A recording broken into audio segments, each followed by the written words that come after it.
Welcome to the HyperFast Agent Growth Show. Get real strategies, real results, and real estate them differently. Lead generation, team building, AI, and more from billion-dollar agents, best-selling authors, international speakers, and real estate coaches, Keri Shull and Lesniak. Let's dive in! Welcome back to the HyperFast Agent Growth Show. I'm here today with the wonderful Keri Shull. Thank you. And Hi, guys. we are going to talk about the 5 reasons that you lost your last listing appointment. No one wants to lose listing appointments, right? It's like, ugh, it sucks, right? It's really hard to get listings right now. So when you're that close and then you miss out, it sucks. So hopefully, after listening to this, you guys are going to be better armed to win. And here's another tip. Go back and don't just audit the listings you lost, right? I think that kind of comes naturally. Like you lost the listing. Okay, what went wrong? Uh, listen to this podcast, listen to the 5 tips we're going to give you, and then go back and audit the ones you won as well and see if, you were or were not doing the things that we're going to talk about today. Yeah. Okay, cool. All right. So number 1, first reason that you might have lost your last listing is you did not properly pre-qualify the seller. All right. Sellers are the gold in this business, in my opinion, because in most cases, sellers have to sell, unlike buyers who never have to buy, right? They're want to buy or are thinking about it, right? But sellers in a lot of cases do have to sell. And if you walk in there not knowing why they need to sell or why they're motivated, you're you're either gonna lose the listing or potentially be talking to someone that doesn't actually need to sell. So how do you do this? Well, on that initial appointment, and I just went over this with our ISA team this week, you need to ask 2 questions. Like, why are you motivated and what's your time frame, right? So if you're calling them because they're an expired, or if you're sale by owner, or just a SOI, and they do something that indicates they're interested in selling, ask them like, gee, your house is amazing. Just out of curiosity, like if you did get an amazing offer, where would you move next, right? Or if they're an investor, what would you do with those funds? Because that's gonna, the answer to that question is going to tell you their motivation level. And, don't just stop there, right? They're going to give you a reason like, oh, I want to move to Florida, or I want to reinvest in some other area. Well, ask ask them why, right? Find out the need behind the need. And then once you do that, you need to find out the timing. Like, okay, in the perfect world, we got you this amazing offer, and now you're able to move to Florida to be closer to your grandkids. When would you like to be there? Right? So find out the motivation, find out the timing before you go in to the appointment. I have one thing to say. When you're uncovering the motivation, you need to get to the emotion behind accomplishing or not accomplishing their goal. Because I think right now that we're in a world of hesitation. And so the strongest agents have to be compelling enough to go to the emotion at the point that the client is doubting. And the agents that understand how to talk on the emotional playing field of the seller, not only are they the ones that win, but they're also the ones that get the listing at the right price and get the seller to position the home correctly in the market to accomplish their goals, because they can tie the seller's emotional outcomes to what needs to happen for them to be successful. All right. Well, moving on, point number 2, the reason why you might have lost your last listing is you didn't research the competition. And this all starts not at the listing appointment when you find out, you get through the listing and they're like, well, we're talking to Bobby tomorrow, or we talked to Susie, we'll let you know, right? No, if you get to that point, you've screwed up. You got to ask them on the phone, like after you book the listing appointment, all right? Like, by the way, just out of curiosity, am I the only real estate agent you're talking to, or are you talking to others? Right? Like you want to ask that question. Preferably too, if you know they're talking to other agents, you want to go last. Different people have different philosophies on that. I think it's always better to go last. And if you set it up and they're meeting with 2 other agents tomorrow, and then you're coming in the next day, You also want to do this. You want to tell them, thank you. I'm looking forward to our time. Just so you know, I'm going to put a lot of research and do a lot of work ahead of time, getting ready for our appointment. So the only commitment I want to ask of you today is that you meet with the other agents, and then don't sign anything until we meet. Because, and I prefer, and tell them, like, by the way, I always prefer going last because then the things that I'm going to do, the things that I'm going to present to you, you'll understand a lot better how much more value I'm going to be able to add, right? So like add that in, position yourself as someone that's going to come in and do more than the other agents. And then once you have that data and when you're going, when the other agents are going, you want to research those agents' statistics, which Keri can talk more about. Yeah. So I think one of the things Dan's talking about how to position the conversation to ask about your competition, but I find that a lot of times agents are chickens, and I'm not saying you are. Of course, you're one of the brave ones, I'm sure, but the seller sometimes does say, like, well, I'm not comfortable sharing that. Or they may give some objection to make you feel like you can't find out. The first key is, are you competing? The second is, who are you competing with, right? And so, for me, I've always been successful in getting that information. And one of the ways that I'm successful in getting it is I say, you know what's so unfair if Dan's the seller? What's so unfair, Dan? And he's like, what? Because he doesn't know where I'm going, right? It's a pattern interrupt. And he's like, now she's saying about something unfair. What? When you buy a car, you can go to Kelley Blue Book. You have access to all of the facts. But when you're selecting a real estate agent, all those facts should be public. Unfortunately, they're not. So, one of the things that we do as a customer service effort for all of our clients is provide the facts. And sometimes that means that we come out and we're not the one on top. And sometimes it means that we come out on top. But wouldn't you prefer to have all of the data when you're making this critical financial decision? Yeah, that is a great way to position it, right? And then, once they give you the other agents they're interviewing, you can go in, you can, research their stats, their sales price to list price, close price ratios, how long it takes them to sell on average, and then you'll be able to properly position yourself at the meeting. All right, the third thing that I think a lot of agents fail to do, and might be the reason you lost your last listing, is you failed to research the statistics of the market of that, the neighborhood, the area that the seller's selling in. And this is something I know that you are very passionate Oh about. my gosh. I'm like, also, can we do a full episode another time on how to present the stats when your competitor? Because a lot of people don't go for the jugular, they don't go for the win. They're just like, "Oh, I don't want to talk about anyone else." I'm like, let's win. Can we win? So if you guys want to watch that episode in the future, follow along because we're going to do that. The stats in the neighborhood. This is critically, critically important. So I think the mistake that a lot of people make when they're going after listings is that they try and build rapport by being nice and having all these chit chat moments and building rapport. But the problem is if you're competing with somebody who's statistically strong and they're coming in and they're really helping the seller understand the data of the market, it's going to make you look like a nice person who's not that smart and not that prepared. Okay. And somebody who's very sophisticated with the stats is going to beat you. So, the statistics that I think are critically important for you to understand, of course, you're focused on the most recent sold comparables, but that's looking in the rear view mirror, you guys.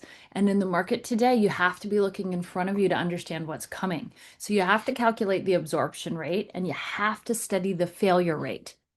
So, when I'm talking to my team about this, when you look at absorption rate, let's imagine that it's a two-bedroom, two-bath condo, right? You don't want to only study the building. For me, I would want to study the zip code and then I would micro target the building. So I would be looking how many two-bedroom, two-bathroom condos sold in that zip code, and then how many sold in that building. Or you could do it by city. So you can kind of tweak and adjust to figure out what gives you the best data set. Part of it is not having one way of doing it. You have to go in and really do the research to figure out how to position it and what makes sense to help tell the story that will ultimately accomplish your client's goals, right? So, Once you understand how many sales have occurred in the last year, and you can do it on a macro perspective and a micro perspective, then you're going to study for that same data set, what's the active inventory? Well, if you have about 3 months of inventory, you know you're in a pretty healthy market. But if you have 12 months of inventory, and then you study the failure rate, and guess how many percent, the percentage of people that tried to sell their home and didn't is high. We just had one where the failure rate was 68%. Hmm. And my guess is the people we were interviewing against, they didn't study it. They didn't come prepared. So they were like, yay, yay, everything's going to be great. This is 24 days on market average. They weren't looking at the fact that some of the houses that sold in 24 days average attempted to sell 3 times before they actually sold, right? So I think if you're not studying the failure rate and you're not looking at active inventory compared to absorption, you're just telling them what happened in the past, not what they need to anticipate and not how they need to price and position their home to ultimately accomplish their goals. Right. I'm glad you brought up price and positioning because it's not just enough to win the listing. You need to win it at the right price. All right. So you don't want to win the listing, but then sit on the market because you didn't do the research up front and help them, come to the decision of pricing their home at the price that'll get them the most amount of money. All right, number four, fourth reason that you might have lost your last listing, you didn't prepare a net sheet, right? I think at the end of the day, sellers want to know how much money they're going to be walking away with, and a lot of agents don't do net sheets. I think, when we first got into the industry 15 or so years ago, this was something that was trained, and I think more agents today or than today did it, and I've seen agents get away from this practice in recent years. It's like you take your real estate courses, or like, okay, go make Instagram videos, and they don't teach you like Yeah. the blocking and tackling, right?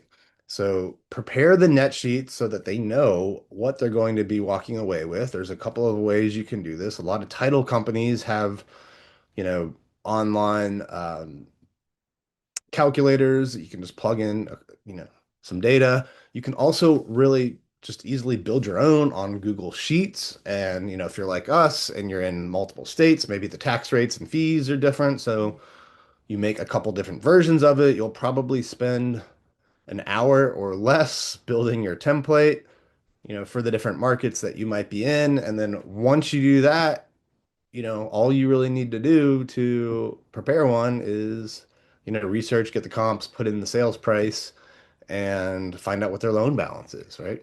Can I say something? The reason that if you're not somebody who does a net sheet, the reason is you're not positive about the value often before you see the home. We can relate to that because in Arlington, what they did to the house since they bought it is wildly different. Same with Fairfax, same with all of our markets. We're not in a cutter market where it's brand new homes that are all the same, right?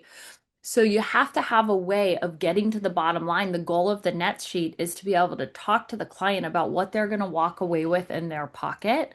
And it's important to be able to navigate that because ultimately your job in the listing appointment is to get them to a decision. And the decision is hiring you. If you don't come armed with the data, there's a whole bunch of question marks in their mind, and those question marks lead to ambiguity about the next step.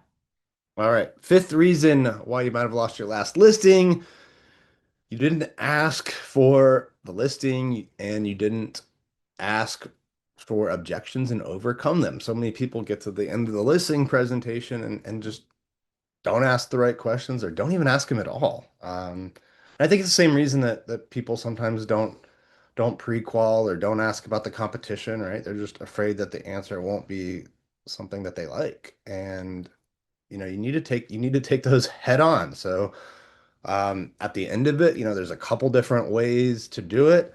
I typically ask at the end of the presentation, I like to bring a paper copy, of course, and have everything ready for them to sign.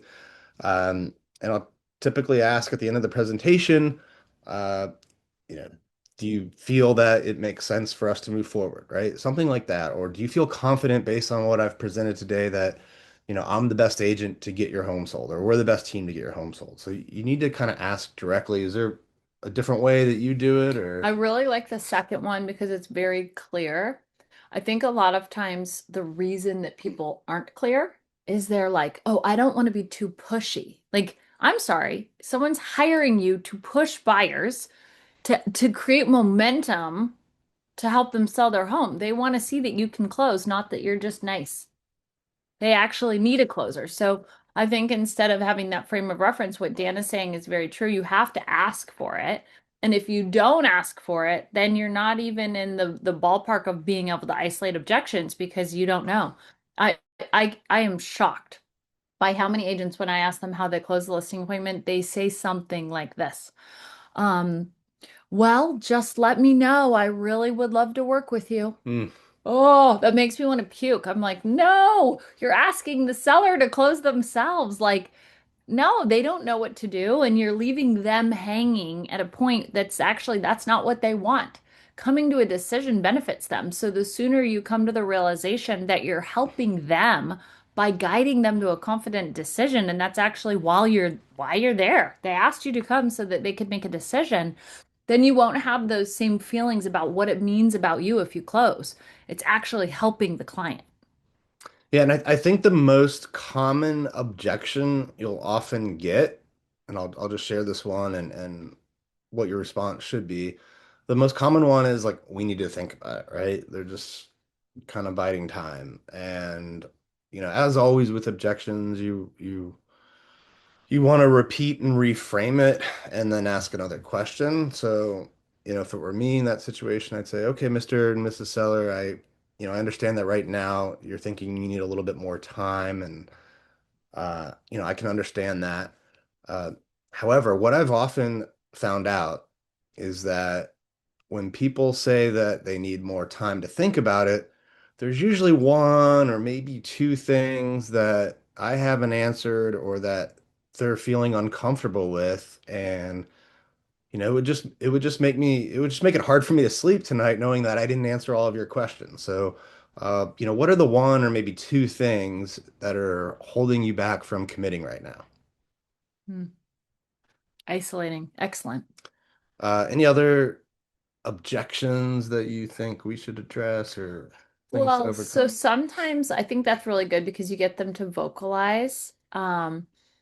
When I do the closing question, I do it right after the listing appointment. So when you heard Dan demonstrate how to close, I do it before I get into price and comps. So I want to bring that up because a lot of people wait until they've presented everything in order to ask.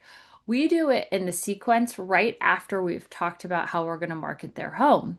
And so I'll say, I feel like we would work really well together and I'm excited. Um, how are you feeling about the idea of working together with me as your agent? I might ask something like that. And if they say, oh, we think you would do a good job. And based on the marketing that we presented, are you confident that we would have your home exposed to the maximum amount of buyers? Yes, fantastic. So I'll ask them for commitment before I go into price and commission because sometimes that extra thing that Dan's talking about at the end, it has something to do with the price or something to do with the commission. If they're not willing to say, yes, I think you're the right agent before we go into price and commission, I know that I have more mindset coaching to do around how they're thinking about it. Because sometimes they'll say something like, well, we wouldn't know if you're the right agent until you tell us the price that you're thinking.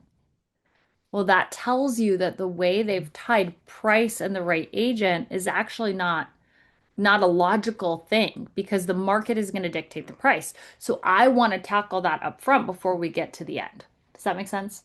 Yeah, and you're separating the decisions of pricing away from who's going to list the home, which is a a really smart thing to do. So I think that's another reason to not necessarily go into comps and pricing before you get their commitment, that you're the right agent. And you might even want to vocalize to them and put out there that like, hey, there are multiple decisions as a seller that you need to make, when you sell your home. One is who is the right agent. Another decision is what's the right price. I'm gonna, if you trust me as the best agent to sell your home, right, then I assume you'd also trust me as the best agent to help you pick the right price. Um, but we have to separate those two decisions because a lot of agents will come in and do what we call, buy the listing, and they'll tell you, a higher price. And oftentimes what we see in that situation is that sellers will pick the agent that tells them the highest price, and now that agent strategy just becomes, put it on the MLS and wait them out, and then come back to you in every 30 days and ask for a price drop. And I'd rather you separate those two decisions and, let the agent that you think is the best fit to sell your home guide you to the pricing decision that you also have to make. Yeah. And what you're doing there is also letting them know they're controlling the price. So that's something I think early in my career, I was really forceful about the price that I thought made the most sense. And after many, many years doing this, I've discovered that it's better to arm the client with the data and give them my perspective so they're not surprised if their perspective and what I actually think aren't in alignment. But ultimately, I let it be their decision. And then we talk about if their decision is higher than I'm comfortable with, how we're going to respond to the market data, right? So we could do another entire podcast about that. But I think what's most important to take from this is you will lose a lot of listings that you could have won if you're not bold enough to ask for the client's commitment and to tell them that you feel confident you're the right person to do it. Ultimately, they want to know that you care too, that you're going to go all in and protect their money as if it were your own. So in your closing, if there's hesitation, no, a lot of them are concerned about hiring an agent because they've heard negative things, and it's important to address that and show up as someone that they feel they can trust to protect their interests. All right. So go back, audit your last 10 listings, listing appointments, and make sure that you pre-qualified the seller, that you researched the competition, researched the area statistics, prepared a net sheet, and asked the right closing questions. As always, thank you for tuning into this episode. Please do us a favor and hit the like button, tap 5 stars, leave us a comment, share this with other real estate agents. We will see you next time. Bye, guys. See you soon.